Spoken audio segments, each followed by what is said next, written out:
Welcome back, everyone. This is Josh Bernacki here with JBStrengthSystems, here to present Cooking Diaries of a College-Age Male. Yes, I already have 2 degrees, but struggle's still real out of college, especially when you're first time out living alone. You got to make sure that you can save money. So I'm here to teach you how to make some really things that you can eat every day to save money with. How to make chicken taste a little bit better. How to get some red meat. So here's the first recipe that me is presenting to you. It's a barbecue chicken recipe in a crock pot. If you don't own a crock pot, there's many benefits to it. And you can get one anywhere at Walmart from $8 for a little 3-quart one. I prefer my 5-quart, which was only $15. You can go all the way up though on how specific you want to get them. They can be programmable, manual, but you just want to make sure it has a low and high setting. And the second benefit is you can leave it alone. It's a slow cooker, also known as.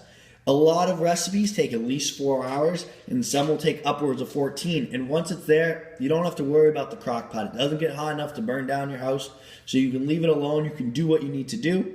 I personally like recipes that last at least 6 hours. I can set it before I go to bed or before I go to work or when I was in college before I went to class. And you know what? Then it's ready when you get back and you have a nice meal. I try to normally still cook about a day in advance though. Alright, so this is going to be a pulled barbecue chicken recipe. One of the cheapest things as a college student you can buy is chicken. Chicken you can buy 5 pounds, about $10 at Walmart. If you're looking to go organic, it gets a little more expensive, but I like the Walmart because it's $1.99 a pound. And that's really important to me, staying nice and cheap. So in each recipe, I try to cook at least 5 pounds of chicken. So, as I said, buy in bulk, 5 pounds of chicken. If you'd like, you can cut off the extra fat. I normally cut off, there's normally at least one pretty good sized clump of fat off each one. I cut off. I don't need too much extra in there. Next is the brown sugar, about a half a cup of brown sugar. As I said, buy in bulk theme, salt. We salt to taste. Got that over at Costco. I've had it now for a few months and it hasn't run out yet. Barbecue sauce, at least 28 ounces. Save your money, get 28 ounces, but you can go up 30, 32 depending on how deep your crock pot is. I like my Sweet Baby Ray's personally, but that's a personal opinion, but Sweet Baby Ray's is the best. Next, garlic powder. We just apply that to the top of it and we'll show you how. And then vinegar. Vinegar, I don't use a lot in it. You'll see some recipes out there. There'll be a 1/4 of a cup, 1/3 of a cup.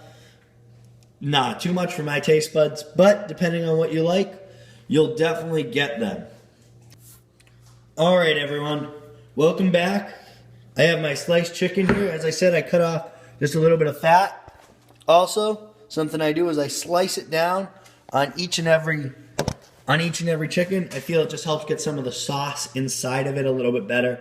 That's a personal preference. You can just drop the chicken in if you'd like. Some other things I wanted to show you, sorry for my dog footprints there in the background, is that I like to use vegetables with mine in the slow cooker.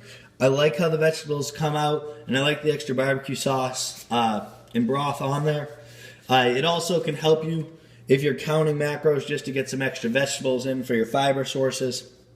But something on that macro thing. Big trend now is if it fits in your macros. Macro counting's been around forever, in case anyone didn't know that. But if you're counting, you don't need to count all the sauce you put in the vinegar, the Sweet Baby Ray's. A lot of that you're going to dump out at the end because it's all going to melt down. You're going to see it's going to be very, very watery in the end. And a lot of it gets dumped out unless you put it into your storing container with it, which I do not suggest. I think it just adds a bunch of fat to it, which I don't think we need to have in there. But alright, let's make this recipe here. Some great things about this recipe. Alright, it's a great base. I like to use it for tacos. I can eat it just as stew because I put the vegetables in. I can put it on white rice. So I can make it with just about a variety of things. You can put it on some bun rolls. I haven't done that yet. I'm a bigger taco person. Alright everyone, so we're going to have a little bit of delay here as my camera cut off and I filmed the whole video not knowing that. But So we're gonna just go over how we put it into the crock pot now, because everything's already in the crock pot, as I can show you. Here's why my camera cut off, and I went to hit stop. I recognized everything was out of there. So we're gonna go through how I went. As I left off, I was saying this is a great versatile base recipe. You can put it on tacos. That's personally my favorite. I do it almost every night. Put it on rice, which is a lot of people's favorite. And it's also, if you're in a college setting, the cheapest way for everything is to have rice and chicken, rice and chicken, rice and chicken. Very cheap, but very boring. So these recipes are great way to save some money and have some variety throughout the days. All right, so first thing I did was I took my Sweet Baby Ray's and I put it down a little bit on the bottom. I want to make sure it just doesn't stick to the bottom. It's a better safe than sorry method in my opinion.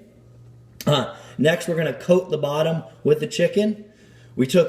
Once we coated the bottom, we stack them up like a log house, going up the base. And then we empty the rest of the Sweet Baby Ray's on top of the chicken. Once all of that is there, we are next going to take the vinegar. The way I measure vinegar, and I'm not going to put more in here, but the way I do is I take my Sweet Baby Ray's cap, we fill it up about halfway, and then we put it onto the base. We throw the brown sugar in next, and then coat the top with some garlic powder.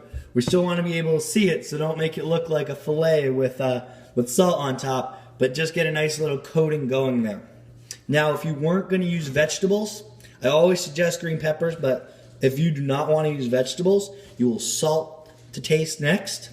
But if you are, put your vegetables in first. As you saw just a few seconds ago,